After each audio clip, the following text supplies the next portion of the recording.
Hello everyone. आज की इस वीडियो में हम बात करेंगे एक्चुअल वेपर कंप्रेशन साइकिल की। और ये हमारा वेपर कंप्रेशन साइकिल सिस्टम का सेकेंड पार्ट है। फर्स्ट पार्ट में आपने coefficient of performance working system के बारे में पढ़ लिया होगा। इस पार्ट में हम बात करेंगे एक्चुअल कंप्रेशन साइकिल के बारे में। ये साइकिल एक्चुअली वर्क कैसे करती है, ठीक है। जो हमने ऊपर साइकिल पढ़ी थी वो हमारी आइडियल साइकिल कह सकते हैं आप, या फिर वो थियोरेटिकल साइकिल थी, ठीक है। यहाँ पर हम एक्चुअल साइकिल के बारे में पढ़ेंगे। अब एक्चुअल साइकिल को पढ़ने से पहले हम सबसे पहले यहाँ पर अपने सिर्फ ग्राफ में चेंज करके आपको समझाएंगे हम कि कैसे कैसे प्रोसेस हो रहा है। उससे पहले हम यहाँ पर उसका एक जो ब्लॉक डायग्राम था सिंपल साइकिल का वो बना लेते हैं। तो ब्लॉक डायग्राम हमारे क्या था, हमारा एक कंडेंसर था, एक कंप्रेसर लगा हुआ था, ठीक है। उससे पहले हमारा इवापोरेटर था और हमारा एक एक्सपेंशन वाल्व था, ठीक है। ये हमारे 4 कंपोनेंट थे, कंडेंसर, कंप्रेसर, इवापोरेटर और एक्सपेंशन वाल्व। ये हमारा कंप्रेसर है, ये कंडेंसर है, इवापोरेटर एंड एक्सपेंशन वाल्व, ठीक है।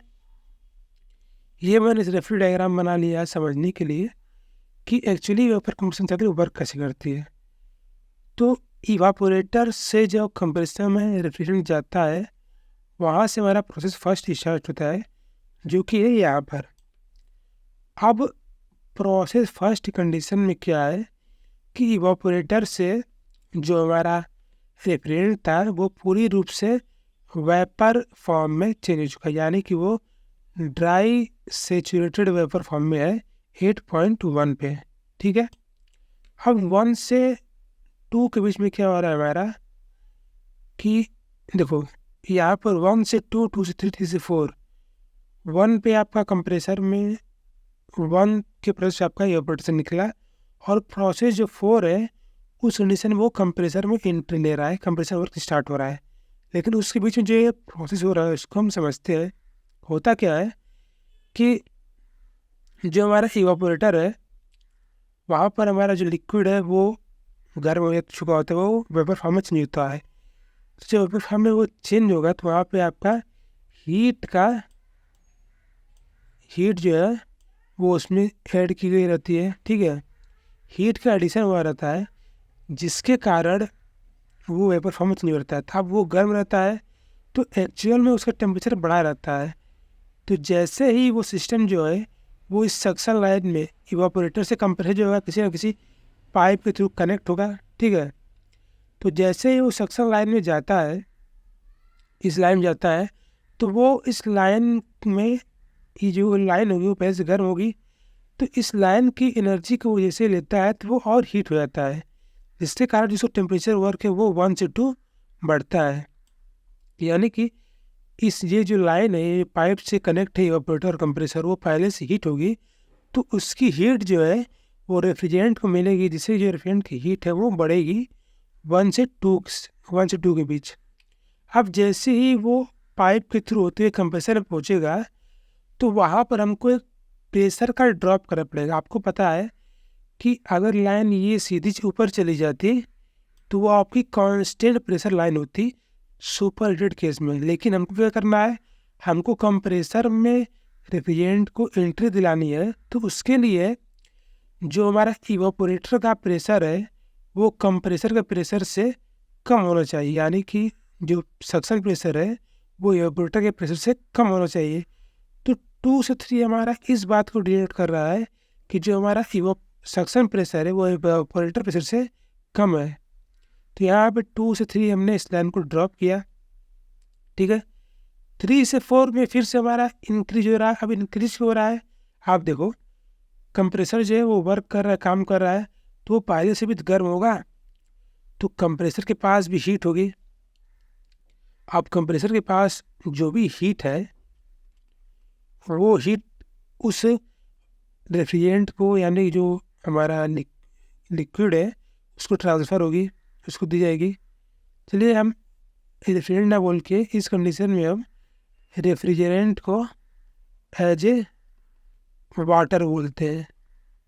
ये हमने सपोज कर लिया है इस केस में जो हमारा रेफ्रिजरेंट है वो हमारा वाटर है, ठीक है। तो अब वाटर जो पानी था, वाटर जो था वो यहाँ पर उसका प्रेशर कम हुआ ताकि वो कंप्रेसर में अंदर जा सके। अब अंदर जाने के बाद कंप्रेसर का जो वाल्व था, जो कंप्रेसर था वो पहले से गर्म था, तो अब कंप्रेसर की जो गर्मी थी, जो हीट थी, वो उस पानी में वाटर में सप्लाई होगी, जिससे कि वाटर और हीट हो जाएगा, यानी कि रेफ्रिजरेंट और हीट हो जाएगा और उसका जो हीटिंग इफेक्ट है यानी जो टेम्परेचर है वो बढ़ जाएगा। 3 से 4 हमारा जो है वो कंप्रेशन के वाल्व से, यानी कंप्रेसर में जो बाहरी क्षेत्र कंप्रेसर है उसकी हीट को उस वाटर या रेफ्रिजरेंट में दिया जा रहा है, जिससे कि उसका जो टेम्परेचर है वो बढ़ रहा है। अब 4 से 1 में हमारा 4 से 5 में आपका कंप्रेसर वर्क हो रहा है। कंप्रेसर वर्क जो है वो बहुत तेज़ी से होगा, ये बात आप ध्यान देना, ठीक है। अगर आपने आइडियल केस में देखा होगा तो जो कंप्रेसर वर्क होता है वो आइसेंटोपिक कंप्रेशन होता है, लेकिन एक्चुअल में जो होगा वो इरिवर्सिबल एडियाबैटिक प्रोसेस यहाँ पर होगा कंप्रेसर वर्क के दौरान, यानी कि जो प्रोसेस है वो उतनी तेज़ी से होगा कि वो रिवर्सिबल नहीं हो सकता है, उसे हम रिवर्स नहीं कर सकते हैं। तो 4 से 5 हमारा सिंपल सा कंप्रेसर हुआ जिसमें कि हमारा जो वाटर रेफ्रिजरेंट है, वाटर जो हमारा है और ज़्यादा हीट हो गया। अब जो होता हीट होगा, यहाँ से निकलते ही वो सुपर हीट स्टेट में तो आ चुका था, लेकिन अब वो बहुत ज़्यादा हीट हो चुका है। अब हीट होने के बाद क्या होगा कि वो पॉइंट नंबर 5 पहुँचेगा। अब यहाँ पर अगर हम जूम करें तो आप देखो पॉइंट नंबर 5 पे पहुँचने के बाद ये बहुत ज़्यादा मात्रा में हीट है, यानी कि काफ़ी ज़्यादा वो हीट है। अब जब ये ज़्यादा हीट हो जाए कंप्रेशन के कारण, ठीक है, तो जो कंप्रेसर का जो वॉल था, जो ये पहले से हीट था, उसका टेम्परेचर इस वाटर के टेम्परेचर से कम हो जाएगा। तो आपको पता है कि हमेशा हाई से लो की तरफ या फिर प्रेशर हो या टेम्परेचर हो, कोई भी लिक्विड या फिर गैस फ्लो करती है, ठीक है। तो जो हीट है, अब कंप्रेसर वॉल की जो हीट है वो इस रेफ्रिजरेंट की हीट से कम है। तो यहाँ पर 5 से 6 में क्या होगा कि हीट का ट्रांसफ़र होगा। कहाँ ट्रांसफ़र होगा? आपका रेफ्रिजरेंट से हीट का ट्रांसफ़र होगा कंप्रेसर के वॉल में, जिसके कारण जो रेफ्रिजरेंट होगा उसके अंदर सेंसिबल कूलिंग होगी, रेफ्रिजरेंट के अंदर सेंसिबल कूलिंग होगी, ठीक है। हाँ, 5 से 6 हमारे सारा सेंसिबल कूलिंग हो गया। अब इसके बाद क्या करना है हमको?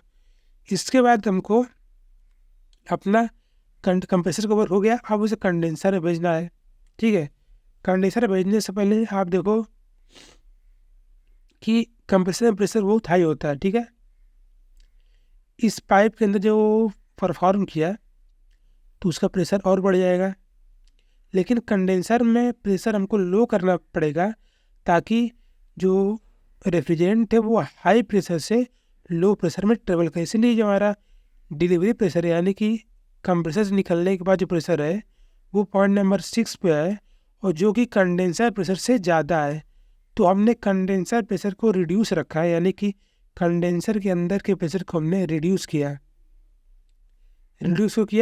ताकि जो हमारा रेफ्रिजरेंट है वो आसानी से हाई प्रेशर से लो प्रेशर में ट्रेवल कर जाए, तो हमारा आगे का प्रोसेस चल सके।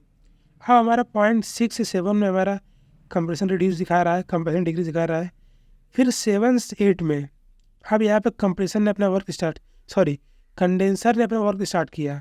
तो 7 से 8 में सबसे पहले जो कंडेंसर है वो उसको डी सुपर हीटिंग करेगा, यानी कि जो वो सुपर हीटेड स्टेट में था उससे वो कन्वर्ट करके उससे ड्राई सैचुरेटेड हीट में लाएगा, जो कि हमारा होगा 0.8 पे वो कंप्रेशन को ड्राई सैचुरेटेड फॉर्म में लाएगा, ठीक है। फिर 8 से 9 में वो कंडेंसर जो है वो उसको वेट रीजन के होते हुए उसको चेंज करेगा आपका ड्राई सैचुरेटेड लिक्विड फॉर्म में, ठीक है। 8 पे हमारा था ड्राई सैचुरेटेड वेपर जो कि चेंज हो गया ड्राई सैचुरेटेड लिक्विड में। अब लिक्विड में चेंज होने के बाद इसको फिर से हम सब कूल करते हैं, सब कूलिंग होती है ताकि हमारी जो COP है वो बढ़ सके। ठीक है, सब कूलिंग के केस में COP बढ़ती है। क्यों बढ़ेगी? क्योंकि हमारा रेफ्रिजरेटिंग इफेक्ट जो होगा वो बढ़ेगा। हमको ज़्यादा से ज़्यादा COP चाहिए होती है अपने सिस्टम से। अब यहाँ पर कंप्रेसर वर्क इतना बड़ा हुआ है तो उसको काउंटर करने के लिए हमको अपना जो रेफ्रिजरेटिंग इफेक्ट है उसको और बढ़ाना पड़ेगा, जिससे कि हमारे COP या तो कॉन्स्टेंट COP वर्क करे या फिर COP और बढ़ जाए। कुल मिला के उनको जो COP है कोएफिशिएंट ऑफ परफॉर्मेंस साइकिल की वो ज़्यादा रखनी है। तो फिर 9 से 10 हम सब कूलिंग करेंगे। अब 9 से 10 सब कूलिंग करने के बाद फिर यहाँ से हमारा जो है एक्सपेंशन वाल्व यहाँ पर वर्क कर रहा है। आपने देखा होगा थ्योरेटिकल में कि वो इस पॉइंट के बाद हमारा एक्सपेंशन वाल्व वर्क करने लगता है, लेकिन इस कंडीशन में हम कांस्टेंट प्रेशर पे सब कूलिंग करेंगे। तो सब कूलिंग में हमारा प्रेशर कांस्टेंट रहेगा। ये जो लाइन आपकी जा रही है ये आपकी कांस्टेंट प्रेशर लाइन है, अभी इसे इंक्रीज करेगी। ठीक है, तो ये कांस्टेंट प्रेशर लाइन पे कांस्टेंट प्रेशर पे आपका टेम्परेचर रिड्यूस हुआ, तो यानी कि हमने रेफ्रिजरेंट का जो वाटर हमने माना है उसका सब कूलिंग किया है। अब पॉइंट 10 से 11 हमारा फिर से हमारा एक्सपेंशन वर्क काम करेगा। अब यहाँ पर हम जनरली जो यहाँ पे हीट का ट्रांसफर में देखा था वो नहीं देखते हैं, क्योंकि ये ठंडा हो चुका है तो यहाँ पर बहुत ज़्यादा हीट नहीं रहती है रेफ्रिजरेंट के पास। अब उसको हीट मिलेगी इवापोरेटर से। तो यहाँ पर इसे जैसा यहाँ पर कई सारे हमने फैक्टर को देख रहे थे वो यहाँ पर हम नहीं देखेंगे। 10 से 11 में हमारा क्या हो रहा है कि हमारा एक्सपेंशन वर्क कर रहा है। अब यहाँ पर ये फिर से हमारा इरिवर्सिबल एडियाबेटिक प्रोसेस होगा, क्योंकि एक्सपेंशन वर्क भी हमारा बहुत तेज़ी से होगा और ये इरिवर्सिबल इसलिए होगा क्योंकि ये जो रेफ्रिजरेंट है वो फिर से वापस चला जाए, इसलिए ये इरिवर्सिबल एडियाबेटिक प्रोसेस किया जाता है बहुत तेज़ी से। 10 से 11 फिर से हमारा एक्सपेंशन प्रोसेस हुआ। फिर 11 से 1 में हमारा इवापोरेशन जो है वो वर्क करेगा, इवापोरेटर हमारा वर्क करेगा और इवापोरेशन हुआ। तो 10 से 11 में हमको यहाँ पर हमको हीट मिलेगी। अब ये सिस्टम में हीट ऐड हो रही है, ये जो है लिक्विड से वेपर में कन्वर्ट हो गया। यहाँ पर ये वेपर से लिक्विड में कन्वर्ट हुआ और फिर ये लिक्विड से सब कूल्ड लिक्विड में कन्वर्ट हो गया। ठीक है, और यहाँ फिर ये लिक्विड से वेपर में कन्वर्ट हो रहा है। अब लिक्विड से वेपर में कन्वर्ट होने के बाद फिर इसको हीट मिल गई, फिर से प्रोसेस नंबर 1 पे आया और फिर से जो प्रोसेस है अब हीटअप के काम फिर से कंप्रेशन में शुरू हो गया है। तो आप देख सकते हैं, इसे आप समझो कि जो मैक्सिमम कंप्रेशन वर्क है वो यहीं पे हो रहा है, कंप्रेसर में हो रहा है। यानी कि यहाँ पर सबसे ज़्यादा हीट का चेंज हो रहा है, हीट का एडिशन भी हो रहा है और रिजेक्शन भी हो रहा है, कंप्रेसर वर्क नहीं है। तो ये हमारा एक्चुअल ऊपर कंप्रेसर साइकिल की बात हो गई। इसमें हम सिर्फ ये समझते हैं। अब नेक्स्ट पार्ट जो हमारा आएगा जो कि हमारा थर्ड पार्ट होगा, उसमें हम डुअल कंप्रेसर की बात कर लेंगे और जो हमारे मल्टी इवापोरेटर है उनकी बात हम करेंगे। ठीक है फ्रेंड्स, तो वीडियो को उस वीडियो को देखने के लिए थैंक यू आपका। मिलते हैं नेक्स्ट वीडियो में।